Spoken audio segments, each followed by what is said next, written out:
Olá, meus queridos irmãos. Hoje é o dia que vamos estudar os capítulos 7 e 8 de Lucas. Então, abra sua Bíblia aí e vamos ter esse momento de alegria em ver o que Jesus fez, o seu poder, a manifestação, portanto, de sua glória, através desses capítulos. Mas antes, vamos orar. Senhor nosso Deus e Pai, pedimos que o Teu Espírito nos conduza a ver, Senhor, a mensagem para os nossos corações, toda a Tua palavra para as nossas vidas. Nós oramos agradecidos em nome de Jesus. Amém.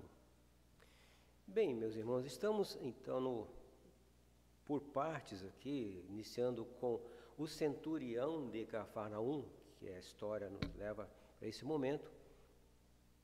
Lucas descreve como foi esse fato e como nos impressiona essa experiência desse homem com Jesus. Poderemos ver aqui os dois lados, o ser humano, a sua carência, a sua humildade, procurando Jesus, confiando na sua palavra. Porque por meio da palavra de Jesus, por meio da palavra de Deus, que todas as coisas foram criadas e subsistem. E assim também Jesus, no seu crescimento espiritual, sendo homem, Deus, mas homem, estava preparado também para, por meio de sua palavra, exercer autoridade sobre as enfermidades, por exemplo, nesse caso aqui. Então, esse homem que cuidava de muitos soldados, 100 soldados aproximadamente, estava com o problema de saúde e queria trazer ao mestre que ele curasse, portanto, o seu servo, o problema da saúde do seu servo. Não era que servo, não era seu filho, era servo mesmo, o servia. Então, rogou a Jesus e tendo um argumento: Senhor, eu sei que eu tenho autoridade de delegar soldados e eles me obedecem. Igualmente, sou também uma pessoa que tem outra autoridade sobre mim. Então, se o Senhor disser uma palavra, então você já vê tudo. Tamanha fé, tamanha confiança. É um homem que era respeitado também pelos judeus, porque ele tinha ajudado os judeus também, construindo sinagoga. Isso era um tanto comum entre alguns centuriões, que eram dados como pessoas excelentes. Mas aqui, na sua humildade, confiou. E Jesus, pela fé desse homem, concedeu-lhe o seu pedido. E o seu servo ficou curado. Veja aqui o poder de Jesus. Não houve um contato direto com o seu servo. Esse centurião, pelo menos no quadro a desenrolar-se na experiência que ele teve com Jesus, ele mandou homens primeiramente. Aqui está uma história mais detalhada por Lucas, que é diferente da de Mateus e de Marcos. Ele manda na sua humildade, porque se achava indigno de receber Jesus em sua casa. Mas veja, lado humano, a necessidade, a carência, e que Jesus pode fazer aquilo que para nós não tem solução. Jesus tem. Confia, pois, em Jesus, confia na palavra dele, e por outro lado também cresça na experiência com Deus, para que você também possa ter tal capacitação espiritual para exercer os benefícios celestiais por meio de sua fé, por meio do seu ministério. Temos um outro segundo caso, que é de Jesus com a filha da viúva de Naim. O rapaz estava sendo levado por meio do caixão da cidade de Naim para ser sepultado fora da cidade, que era costume dos judeus não ter na própria cidade cemitério, era fora da cidade, em cavernas, e foram até encontradas cavernas ali naquela região, porque era comum isso. Então, carregado que era por alguns homens, e de repente Jesus vendo, e parou e tocou no esquife, e assim pararam, e Jesus mandou o moço sair, se levantar, e o jovem se levantou. Jesus teve misericórdia daquela mãe viúva e agora sem seu filho. Que quadro não seria uma pessoa tão sozinha ia ficar? Então você pensa no amor de Jesus, no seu interesse em que a gente não fique sozinho. Então, irmão e irmã, pensa que você não está sozinho. Jesus cuida para que haja presença, que haja uma companhia direta ou indireta sobre a sua vida também. Assim como vemos aqui, Jesus fez com que o rapaz se levantasse novamente e ficasse com sua mãe. Mas vemos também nessa história aqui um poder de Cristo que já diferencia de outras coisas. O primeiro, uma cura, mas este aqui, uma ressuscitação ou ressurreição de um morto. E isso não é comum, não é homem que faça essas coisas. Não. Entre nós temos muitos que dizem, eu tenho tal dom, eu curo quando oro e Deus tem me abençoado e tal. E assim alguns fazem, mas existem coisas que crente algum fez. Tem mais, até o final a gente pode compartilhar. Vemos aqui um problema com João, o João Batista, que envia mensageiros a Jesus, porque qual homem, por mais fiel, por mais fervoroso que seja, também não tem seus momentos de solidão, de angústia, de dúvida. Assim houve, é natural. O escritor do Evangelho de Lucas aqui escreve, não ocultou, não tentou fazer um super-homem de João o Batista. Não tinha temor, era um homem valente, era homem de fé. Não, é um homem comum. E assim também, por um momento, teve dúvida. É Jesus, aquele que... Talvez a perspectiva que João o Batista tinha de Jesus é que ele viesse a redimir o povo de Israel, viria a deixar de ser subjugado pelo poder romano. Era, na verdade, isso que se esperava de um Messias.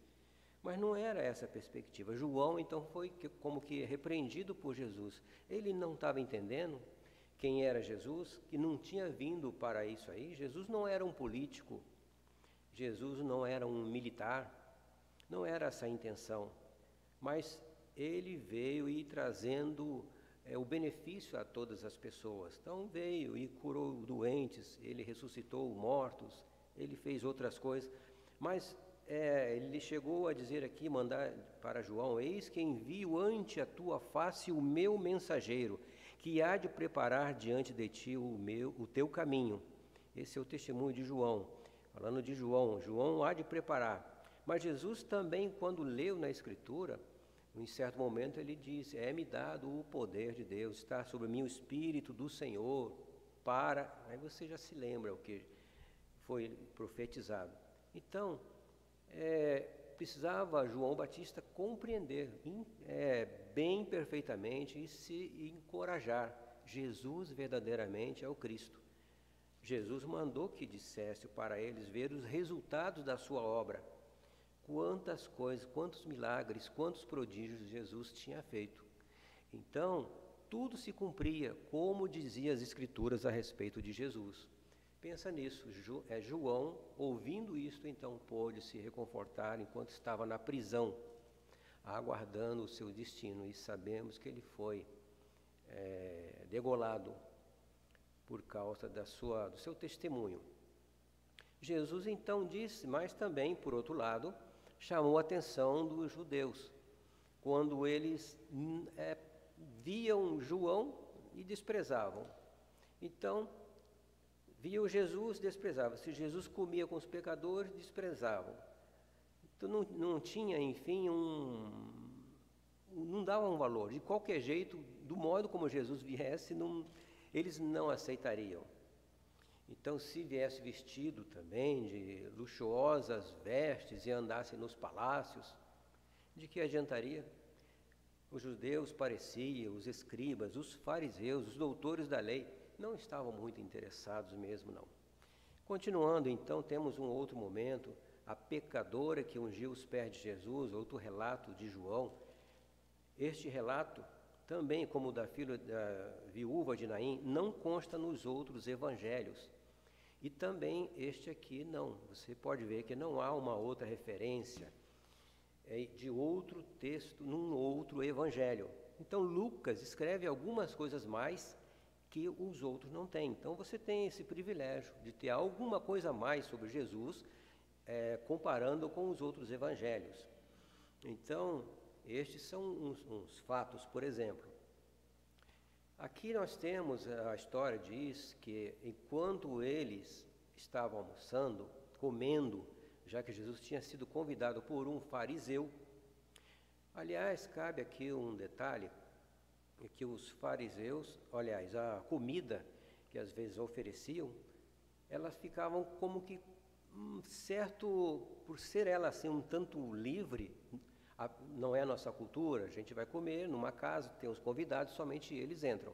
Mas lá não era assim, algumas pessoas podiam transitar e comer junto àquela família.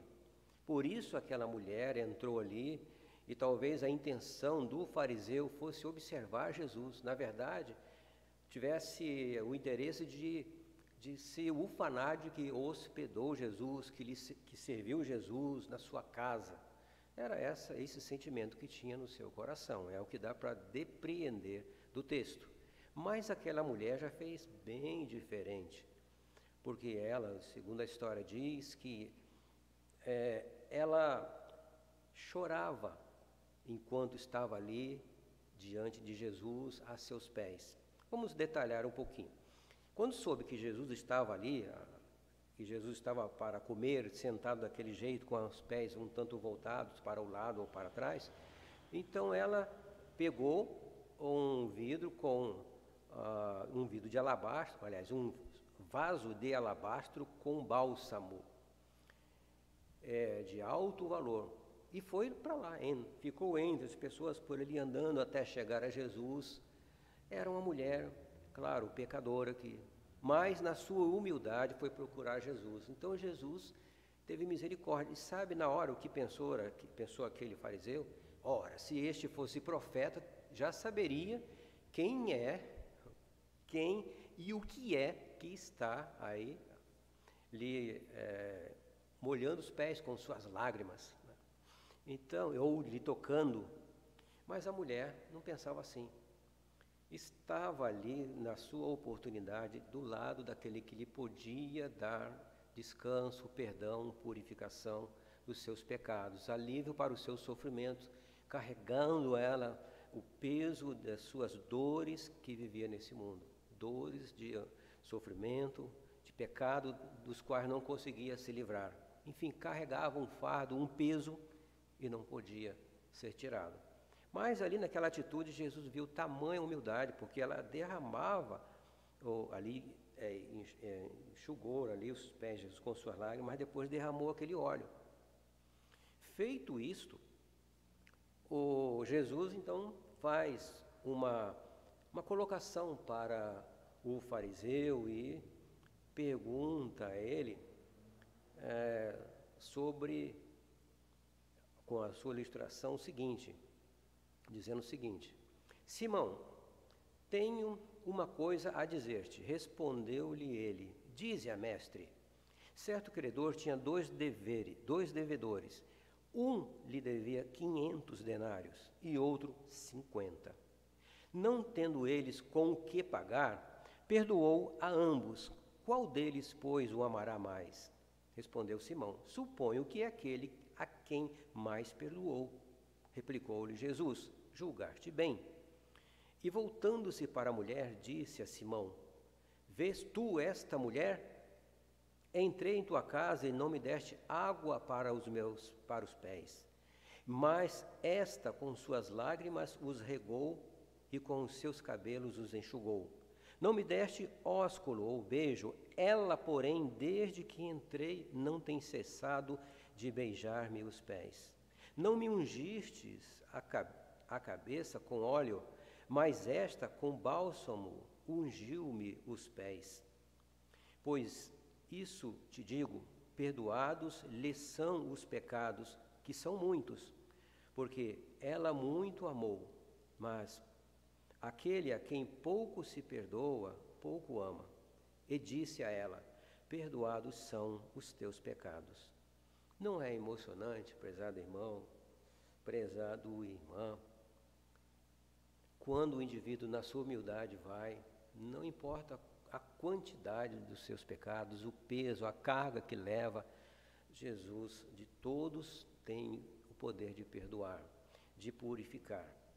E a alegria que vem daquele que vê a misericórdia de Deus sobre a sua vida, não que os outros que não tenham pecado, como aquela mulher, não, como que, será que poderíamos pensar, poderia ou deveriam ter privilégios? Não. Ninguém, na verdade, merece o perdão de Deus. Diz que é pela graça de Deus é que somos salvos ou somos perdoados. Pela graça, pela misericórdia. Isso é um favor divino. Então, se Deus perdoa o pecador, o pior, então isso é de Deus. Se aquele que não pecou quanto ao outro, né, também é de Deus. Na verdade, nenhum dos dois merece. Então, toda a gratidão, seja do homem que não é como a prostituta ou como a mulher pecadora, seja qual fosse o seu pecado, fosse um vício. E aqui outra não está dizendo que é a Maria Madalena, tal. Um detalhe aqui para você, irmão, ficar inteirado. Não pense que é a Maria Madalena, que não é. É uma outra Maria. Não se conseguiu identificar na Bíblia aqui, no Novo Testamento. Não temos isso. E tampouco através de outros que viveram na época de Jesus, após a época de Jesus e bem depois também. Quando até pensaram na ideia, já rejeitaram. Não é Maria Madalena. Bom, Jesus disse a ela, perdoados são os teus pecados, versículo 48. Qual melhor dádiva que esta, né? Que poderia se comparar com aquele bálsamo que ela utilizou. Né? O poder do perdão de Jesus, o perdão propriamente dado, isso não tem como comparar. Então disse Jesus, porém, à mulher, a tua fé te salvou, vai-te em paz. Então se pergunta, e quanto aquele fariseu? Então muitos a gente vê que não têm o interesse, não têm a humildade para se chegar a Jesus. Com esse fato, vamos agora ao capítulo 8, só são esses 2 capítulos, tá? O capítulo 8 fala das mulheres que serviram a Jesus com dádivas financeiras, e aqui tem a lista delas, né? Maria Madalena, que era também um nome que, por causa do seu nascimento, né, da cidade de Magdala, aí Maria chamada Madalena, da qual tinha saído 7 demônios, Joana, mulher de Cusa, procurador de Herodes, Susana e muitas outras que os serviram com os seus bens. Então se vê como que amigos que Jesus tinha mesmo entre as autoridades romanas. Ainda que Herodes fosse um homem cruel, mau, porém alguns, né, que pertenciam ali ao seu governo, como essas mulheres, esposas de pessoas importantes, de procurador, eram pessoas que serviam a Jesus. Jesus conta uma parábola que você já conhece, está também em outros textos bíblicos, como Mateus, como Marcos, a parábola do semeador, bem conhecido.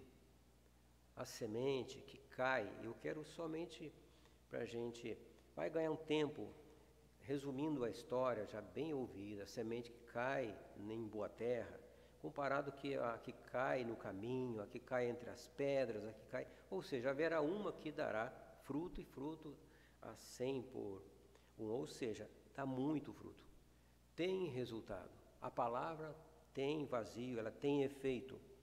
A pergunta que fica para a nossa reflexão, essa semente tem feito fruto, a semente da fé lançada, da palavra de Deus, dos mandamentos de Deus na sua vida, tem dado fruto, e fruto, bastante fruto, como que a 100 por 1, né?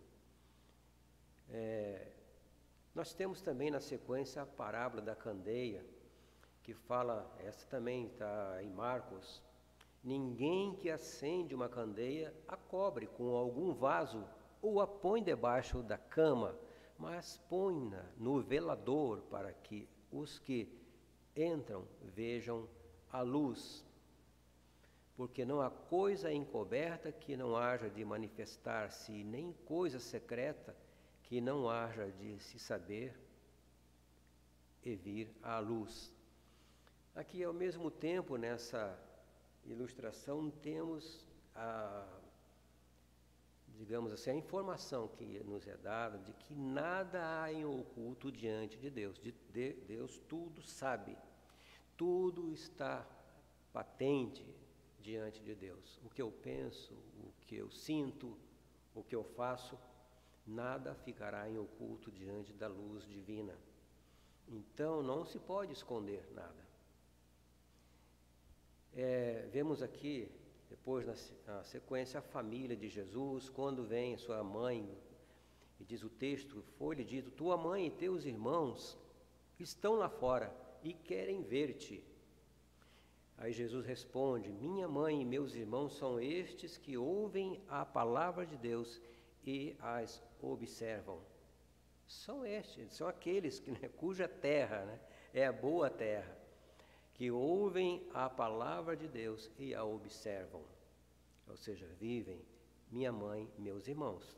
Então aqui não se fala aqui de José, subentende José, o pai adotivo de Jesus, já estivesse morto nessa ocasião, e seus irmãos aqui, e suas irmãs, naturalmente. Então foram ver a Jesus, queriam falar com ele. Depois vem a experiência com Jesus no mar, quando iam para Gerasa. Então, na travessia, o mar fica revolto. Você já conhece também essa história. O mar revolto, e vemos aqui outro poder, outra maneira de Jesus manifestar a sua glória, o seu poder, a sua divindade. O mar com as ondas até passando por sobre o barco. O vento impetuoso com suas rajadas balançando, então causando toda aquela encenação. E Jesus dormia. Claro, é a humanidade de Jesus. Era homem, cansado, dormia. Mas o que acontece aqui, também bem conhecido nosso, é o fato deles chamarem Jesus e eles se abrem para Jesus, veja, nós estamos nessa situação. E Jesus fala com sua palavra. Palavra, observe, meu irmão, uma palavra. Lembra agora o que disse lá o centurião? O Senhor com uma palavra, sim, eu com uma palavra digo e eles me obedecem. O Senhor também é capaz de que com uma palavra. Então, Jesus fala ao mar que ele deveria se acalmar. E o mar se acalma, simplesmente ele diz, ele repreendeu o mar e a fúria das águas, e cessaram. Faze-se bonança. Veja, meu irmão, minha irmã, o poder sobre a natureza. Que homem é esse que tem poder sobre a natureza? Veja, quando eu disse que Jesus tem poder, mais ainda, e vamos ver mais ainda na sequência, e depois vamos fechar com mais um pouquinho. Aportaram então na cidade, chegaram na cidade e lá encontraram um homem possesso. Aqui Lucas apenas faz mais detalhes, mas reporta-se a um homem. Mas no outro texto nós temos dois.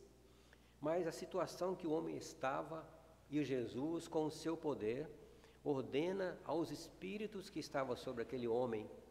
Ora, às vezes há pessoas sofrendo nesta vida, levando a carga da opressão, uma carga de uma espécie de prisão demoníaca ou prisão espiritual, e não consegue se livrar. E se debate, se machuca, porque não consegue sair.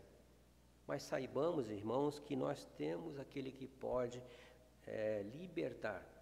E Jesus foi o que foi para aquele homem. Ele disse para que os demônios saíssem dele. E eram muitos. Era uma legião. Os demônios disseram, legião é o meu nome. Então, como que todos no mesmo espírito falando, legião é o meu nome. É porque eram muitos, lembrando uma legião de soldados, e eram muitos. Então Jesus deu a eles, né, a permissão que eles disseram, então nos deixe entrar naqueles porcos. Eles não sabiam que os porcos iam se precipitar. Então, mas eles tinham medo de que Jesus os enviasse já para o inferno, para o abismo. Por isso chegaram a perguntar a Jesus, não nos envie para o abismo, vieram nos atormentar. Veja o 31. E rogaram-lhe que não os mandasse para o abismo, lá onde estão os demônios, os anjos caídos, aguardando o juízo final. Então eles pensavam, mas será que Jesus veio muito cedo, não está na hora ainda? Eles querem ainda continuar atuando, meus irmãos. Os demônios, os espíritos malignos, ainda querem fazer o mal. Então pediram a Jesus, não nos mande para o abismo. Mas veja bem, então muitos andam na sua vida, não querem nada com Deus e acabam, por isso, andando em trevas, e o Deus deste século, que cega no entendimento, e diz a Bíblia, nós estávamos também nesse mundo que jaz no maligno, fomos libertados para a luz. Os demônios estão agindo aí ainda. Mas Jesus expulsou, a história diz que ele expulsou, e o homem foi contar aos seus a sua cidade. Bom, e temos mais um fato interessante, a cura da mulher hemorrágica e da filha de Jairo. Jairo era um chefe da sinagoga. Ele e sua mulher tinham ido a Jesus pedir que curasse a sua filha de 12 anos. Mas no meio do caminho também tem, nessa história, uma mulher que tinha ido a vários médicos e não conseguia ser curada. 12 anos sofrendo. O mesmo tempo da idade da menina. Quanto à menina, Jesus foi à casa dos pais, porque compadeceu-se deles, e queria mostrar também, né, o seu poder de curar os doentes, que era o Messias. Foi à casa, junto ao quarto da menina, com a mãe, o seu pai, e ali falou à menina, menina, levanta-te, e voltou o espírito a ela. E Jesus mandou que dessem a ela de comer. E todos ficaram maravilhados com o que havia sucedido. Igualmente com a mulher que imediatamente quando tocou Jesus ficou curada de sua enfermidade. Ora, meu irmão, vamos ver muita coisa nesse livro. Vamos ver o poder de Jesus. Neste texto, por exemplo, há detalhes que a gente não tem em outros livros. Por exemplo, quando você chega no final, fala da ascensão de Jesus, a subida dele aos céus, e ele subindo, abençoando os seus discípulos. Isso não tem nos outros textos. Como estes, alguns, no caso, assunto aqui que a gente leu, não tem em outros textos da Bíblia. Então você tem que aproveitar e ver aqui. Vemos o poder de Jesus demonstrado aqui, não é apenas a história que Jesus tem o poder de curar, e saímos pregando, né? Essa é a igreja que cura, é a igreja que dá prosperidade. Não, nós temos que entender o que se quer dizer de Jesus. Quem era Jesus? Jesus é Deus que se fez carne. Jesus estava capacitado com o poder para realizar prodígios aqui na terra, nos céus. Ora, ele transformou água em vinho. Qual desses profetas ou pregadores que diz curar os doentes, que fica transformando, ou tem poder de transformar água em vinho, que tem de multiplicar pães e peixe, que anda sobre o mar, veja quanta coisa, que ressuscita morto, enfim, que exerce poder sobre a natureza, ou seja, faz o mar se acalmar, o vento parar. Meu irmão, creia em Deus de todo o seu coração, creia na sua palavra, no seu poder. Quando eu digo sua palavra, não somente a Bíblia, mas no seu poder, na sua palavra. Que Ele abençoe a sua vida, a nossa vida, e nós possamos aprender e apreender cada vez mais os ensinos da palavra de Deus. Amém?